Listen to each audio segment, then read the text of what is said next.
Buenas a todos, nos encontramos una vez más en este espacio de Vigel. En esta ocasión nos acompaña la doctora Rocío Rivera. Ella es hematóloga y oncóloga pediatra y justamente nos acompaña para hablar un tema muy importante que no solamente afecta a Puerto Rico y la isla completa, sino también diferentes partes del mundo y es el cáncer infantil.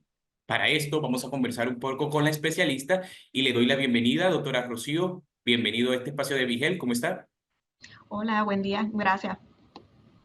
Me alegro mucho. Para entrar en materia, doctora, vamos a hablar un poco precisamente de esos diagnósticos tempranos y esos signos de alertas que todos debemos estar atentos ante la llegada o ante la posible llegada de un cáncer infantil. Pues los cánceres en niños, o también llamados cánceres pediátricos, lamentablemente es algo que ocurre a través del tiempo, eso no es algo que cambie de un día para otro. Es por esto que es bien importante tener ese seguimiento con el pediatra que sea de confianza, el pediatra de cabecera, para tener esos seguimientos y esos laboratorios y un buen examen físico. Hay algunos hallazgos que sí pueden ocurrir y son más repentinos cuando ocurre. Estos son cuando bajan las plaquetas o tenemos disturbios en los conteos en la sangre. Esto puede ocasionar moretones que son más frecuentes o sangrado en la boca, en la nariz, en diferentes áreas que tengan superficies mucosas en el cuerpo que no podamos explicar. También podemos ver que los niños se ponen un poco más pálidos, que pierden el color en la piel por resultado de anemia, pero también los pacientes pueden presentar con dolores en el cuerpo, que a veces pensamos que son más de crecimiento, o inflamación en las articulaciones o en algún hueso, en algún hueso largo. Y es por esto que como son síntomas que son tan inespecíficos y pueden ser debido a condiciones que pueden ser completamente esperadas en unos niños en crecimiento, por esto es bien importante el seguimiento y las visitas con el pediatra. Claro que sí, doctor, usted tocaba un tema muy importante y es que el cáncer infantil no es algo que surge de un día para otro. Por supuesto, hay una sintomatología muchas veces que se puede incluso confundir con otras condiciones en primera instancia, pero ¿qué etapas precisamente hay que tener en cuenta en esta evolución, no solamente para la detención temprana, sino también para la prevención?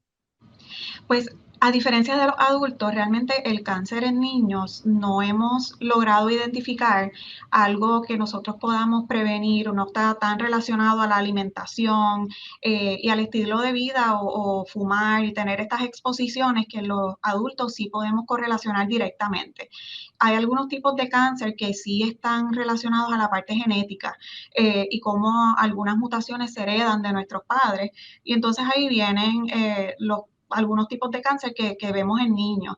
Eh, Así que, por ejemplo, no hay algo que yo pueda tratar de hacer para prevenir. Siempre es bien importante el tener una buena salud, una buena alimentación en estos niños, pero más importante que todo es escucharlos y nosotros ser... Eh, abogar por esto nuestros hijos, por nuestros pacientes. Y si hay algo que nos preocupe o que sea algo que no es esperado en nuestros niños, como ya los conocemos, podemos abogar por ellos. Así que es por esto, como es algo que evoluciona, por ejemplo, el tipo más común de cáncer, las leucemias, esto evoluciona poco a poco a través de los meses, no ocurre ni a través de semanas, es a través de meses.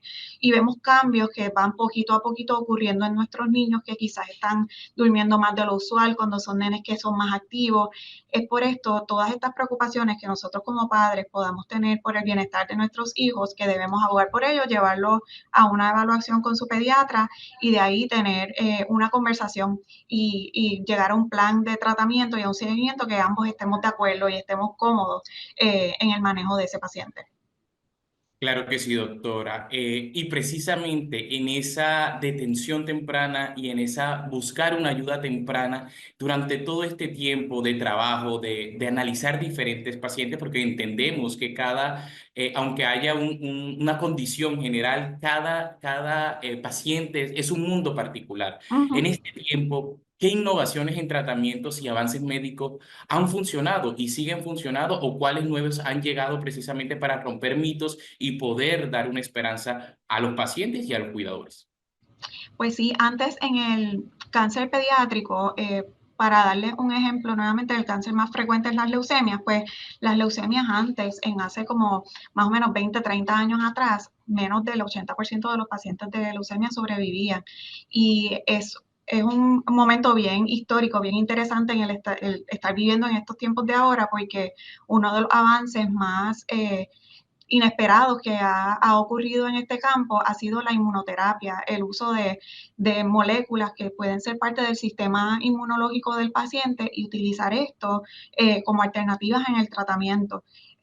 Ahora mismo, con todos estos avances y todos estos recursos que se han descubierto a través de la investigación, hemos logrado que la sobrevida de los pacientes, para dar nuevamente un ejemplo de leucemia, sobrepase más del 90% de los pacientes con leucemia sobrevivan. Así que hemos impactado tanto la sobrevida y también la calidad de vida de estos pacientes con estos nuevos descubrimientos. Pero sí tenemos mucho camino aún por recorrer. Lamentablemente, solamente el 4% de los fondos federales son ubicados o alocados para dárselos a pacientes que tengan pues, laboratorios de investigación que estén haciendo investigación en cáncer pediátrico. Así que es por esto que tenemos que alzar más nuestra voz y hacer más, llevar el mensaje de que aunque el cáncer pediátrico no es tan frecuente, no lo vemos tanto, pero estoy segura que cada uno de nosotros, de nuestras familias, ha tenido que interaccionar o ha tenido una experiencia con un niño con cáncer. Así que todos los descubrimientos sí están un poco más atrás que en los adultos, porque los clinical trials llegan más tardíos o el dinero para promover estos proyectos de investigación para desarrollar nuevas terapias se atrasan un poquito más y no tenemos tantos fondos. Así que es por esto que es muy, muy importante hablar del cáncer pediátrico, de la necesidad que tenemos de nuevos tratamientos para lograr tener una sobrevida mejor y menos efectos secundarios en estos pacientes. Precisamente, doctora, hablamos del cáncer pediátrico y muchas veces se nos viene a la mente es leucemia, en Puerto Rico sobre todo. ¿Qué otro tipo de esos cáncer pediátrico, cáncer infantil, también están dentro del área de la isla? Pues en Puerto Rico y a nivel mundial, el cáncer más común en los niños es la leucemia, que es cuando proliferan diferentes tipos de glóbulos blancos que en nuestro sistema circulatorio de una forma descontrolada, ¿verdad? Y ese es el más común que vemos a nivel mundial y en Puerto Rico. Otros cánceres que encontramos y precisamente nuestro laboratorio está tratando de descifrar en nuestra población en Puerto Rico qué es lo que más abunda y cómo la genética de nosotros como puertorriqueños puede afectar a la parte de los cánceres que vemos en la isla. Así que otros tipos de cánceres que vemos frecuentemente en Puerto Rico y a nivel mundial son los tumores de cerebro y también otro tipo de tumor sólido, como pueden ser los neuroblastomas o los tumores en hueso. Sin embargo, en Puerto Rico, bien interesantemente, vemos una incidencia bastante alta de tumores de sistemas del epitelio o de melanomas, que esto no es común verlo en pacientes pediátricos, pero sí es común verlo en adultos, este tipo de cáncer de la piel o melanoma. Sin embargo, en Puerto Rico estamos describiendo una población bastante alta con este tipo de cáncer que amerita una investigación más certera. Y definitivamente otros tumores que vemos en Puerto Rico, los tumores de hueso, los osteosarcomas o del tejido blando, que se llaman sarcomas. Lamentablemente los vemos mucho en Puerto Rico y la mortalidad aún en estos tipos de cáncer, tumores sólidos, no es bastante elevada, no tenemos tantos descubrimientos para mejorar la sobrevida de estos pacientes. Claro que sí, doctora. Y principalmente de eso que hemos hablado, sobre todo los avances que se ha tenido en el cáncer pediátrico y cómo ha llevado a salvaguardar la vida en un porcentaje mucho más amplio con el tiempo a estos menores o a la población afectada. Pero ¿qué podemos decir o cómo o cuáles son las principales áreas de investigación en la oncología pediátrica hoy día? Esos que están como repunteando y que aún más pueden coadyuvar a garantizar la vida de estos porcentajes de niños. Pues efectos secundarios en estos pacientes y cómo la quimioterapia puede afectar a los niños, porque ya como adultos, pues ya uno espera que por el estilo de vida, la dieta y todo esto, puedan tener cierto tipo de condiciones como lo son las enfermedades cardiovasculares, diabetes, hipertensión, todo esto. Sin embargo, ahora cuando nuestros niños van sobreviviendo más, vemos cómo esa quimioterapia que recibieron durante su niñez puede estar afectando su calidad de vida. Y esto es un área que se está tratando de entender un poquito mejor y tratar de minimizar estos efectos secundarios a largo plazo. Estos niños que reciben, por ejemplo, para tumores sólidos, reciben unas altas dosis de quimioterapia, que es exactamente la misma quimio que le damos a los adultos. Estos niños llegan a la adultez sin poder tener hijos, con enfermedad cardíaca temprana, problemas renales, problemas de aprendizaje, etcétera. Así que la investigación se está tratando de mover a este aspecto de tratar de entender y cómo hacer las terapias un poco más específicas para cierto tipo de pacientes. Así que tenemos cohortes de pacientes que se van a beneficiar quizás más de un tratamiento menos intenso, con menos efectos secundarios, y hay otros pacientes que quizás sí necesiten un poquito más de terapia más agresiva. Y como habíamos mencionado anteriormente, la parte de utilizar el sistema inmune y cómo modificarlo, tratar de obtener células de pacientes, modificarlas en el laboratorio y volver a dárselas al paciente, pero ya modificadas para que reconozcan el tumor y lo puedan pues, matar y lo puedan eliminar, pues eso es un field que se está desarrollando muy, muy avanzadamente porque por esto mismo minimizo los otros efectos de terapias, quimioterapias y medicamentos tóxicos utilizando el sistema inmune. Así que estos son los mayores avances y focos de la oncología pediátrica en términos de investigación. Perfecto, doctora. Doctora, dentro del cáncer pediátrico podemos tocar diferentes áreas. Por ejemplo, la clínica, que es los avances y cómo ha podido contribuir los tratamientos médicos hasta a la salvaguardia de los pacientes. Pero también hay un impacto, el impacto emocional. ¿Cuál es esa afectación o cómo es el impacto emocional? No solamente en el niño, sino también en su familia o en el grupo de apoyo que lo cobija.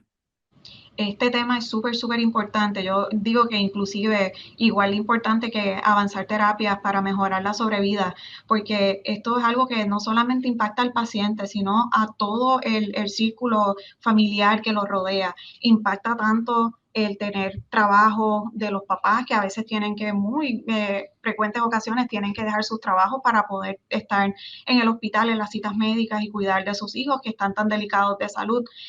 Impacta al paciente no solo durante el tratamiento por todos los efectos que puede tener y lo mal que debe sentirse durante el tratamiento, sino luego el what if, qué pasa si esto vuelve de nuevo. Yo voy a tratar de combatir esto de nuevo en el futuro y si vienen 2 años, en 3 años, toda esa ansiedad, esta depresión que puede ocasionar en los padres que también están ahí pendientes y bien importante los hermanitos que están viendo cómo toda la atención se tiene que enfocar en este paciente que está agudamente enfermo y a veces ellos quedan un poco desplazados. Así que definitivo, a todas mis familias, cuando hablamos en términos de diagnóstico, tratamiento, etcétera, tratamos de involucrar bien tempranamente el servicio de psicología porque es un proceso y es un proceso largo que impacta a toda la familia. Así que hay diferentes fases durante el tratamiento de cáncer, el tratamiento activo y la sobrevida que necesitan ese apoyo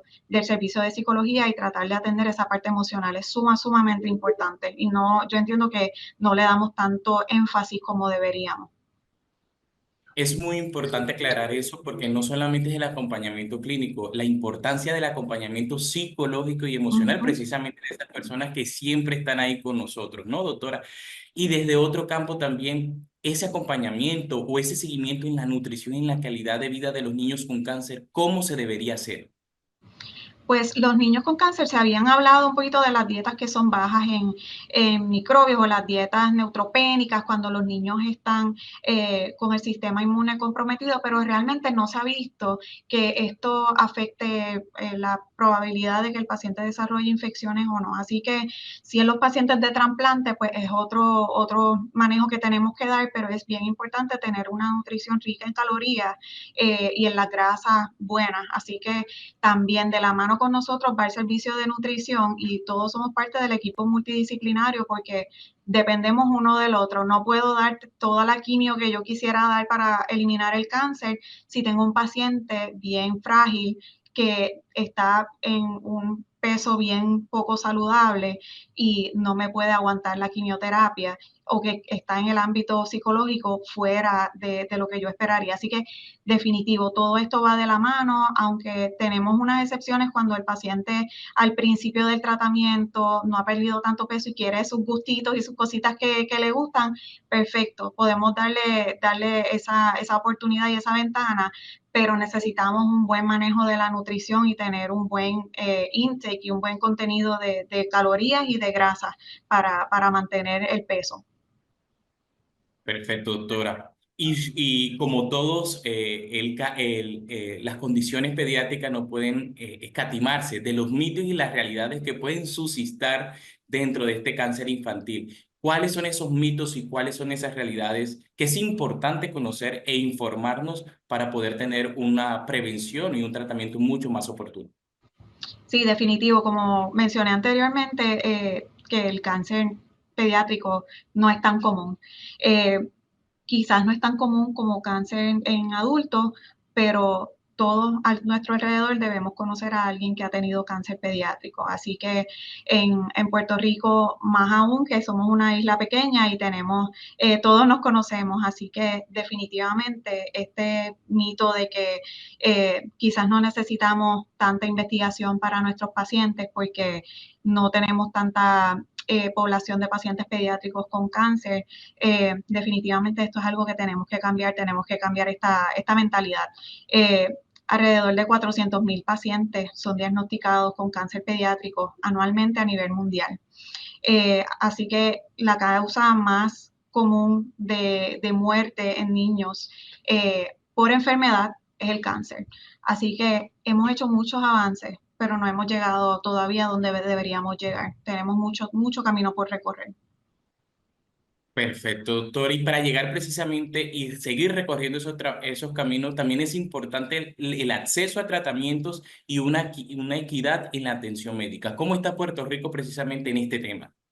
Precisamente ese es otro enfoque que queremos investigar nosotros en Puerto Rico, porque no tenemos muchos datos de investigación fundada donde nos diga etnicidad, el aspecto sociodemográfico y el acceso a la salud. Así que nuestro laboratorio está tratando de dar ese enfoque, además de la parte genética, cómo está el acceso a la salud. Así que definitivo. Uno de los hallazgos que hemos encontrado es que nuestros pacientes llegan en un estadio, por ejemplo, los tumores sólidos, que sí podemos clasificar en diferentes estadios, llegan bien tarde, llegan en un estadio bastante avanzado cuando ya se diagnostican. Y esto definitivamente afecta el tratamiento y la sobrevida que van a tener. Así que necesitamos tener data fundada, data que podamos analizar y tener todos estos números y decir cuánto se tarda el paciente en llegar a nuestras clínicas, cuán prolongado es ese acceso a la salud, cómo llegó el paciente, cuánto se tardó yendo quizás a su médico primario o tuvo que llegar por una sala de emergencia. Y tener estos datos es bien importante para poder reforzar la política pública y poder establecer protocolos de intervención temprana como para facilitar el acceso a biopsia, a estudios de imagen y a un especialista que pueda atender a estos niños. Listo, doctora. Muchísimas gracias, doctora Rocío Rivera, hematóloga y oncóloga pediatra. Doctora, un último consejo que usted les puede regalar a todas estas personas que nos están viendo precisamente para una información adecuada y una prevención a tiempo. Definitivo, seguimiento con su pediatra, sigan ese instinto de padres de que quizás nos dicen esto es normal, esto es esperado, pero si tenemos esa intuición que nos dice sigue buscando que hay algo más allá con la salud de nuestros niños, ustedes son sus advocates, así que por favor abogen por sus niños y traten de encontrar ese seguimiento que necesitan y no se cansen de tocar puertas y tratar de buscar la ayuda que necesitan para llegar a un resultado y a un diagnóstico. Y a pesar de que quizás el camino del diagnóstico y tratamiento del cáncer pediátrico es uno difícil, lleno de tropiezos, va a ser todo un equipo que está tras ustedes y dándole la mano en cada paso del tratamiento. Así que estamos ahí con ustedes y para tratar a nuestros niños y tratar de devolverle la salud y la parte de estabilidad con toda su familia. Así que a la orden siempre. Muchísimas gracias, doctora. Ya para finalizar, ¿dónde la podemos encontrar o las personas que están aquí atentos en nuestro live, dónde la pueden encontrar? Pues nosotros nos encontramos acá en el Centro Comprensivo de Cáncer de la Universidad de Puerto Rico. Aquí tenemos nuestro lab de investigación y también veo pacientes en la clínica de adolescentes y adultos jóvenes en el Centro Comprensivo en el hospital. Así que a la orden, cualquier cosita que podamos ayudar. También tengo una clínica privada en la clínica en PetMed en Caguas, que veo pacientes durante los fines de semana. Así que a la orden, cualquier cosita, pueden seguirnos en las redes. Tenemos nuestra página EmaOncoPets PR en Instagram y pueden seguirnos por allí.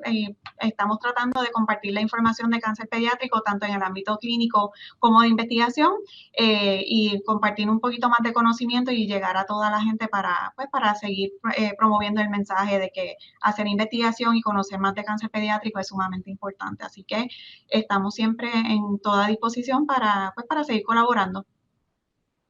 Muchas gracias, doctora, por acompañarnos en este espacio. Claro, Muy gracias amable. por la invitación. Gracias a todos los que nos acompañaron. Nos vemos en un próximo episodio donde tocaremos este y otros temas mucho más con diferentes recursos de la isla que nos podrán dar información precisa y preventiva para la salud de Puerto Rico. Vigel.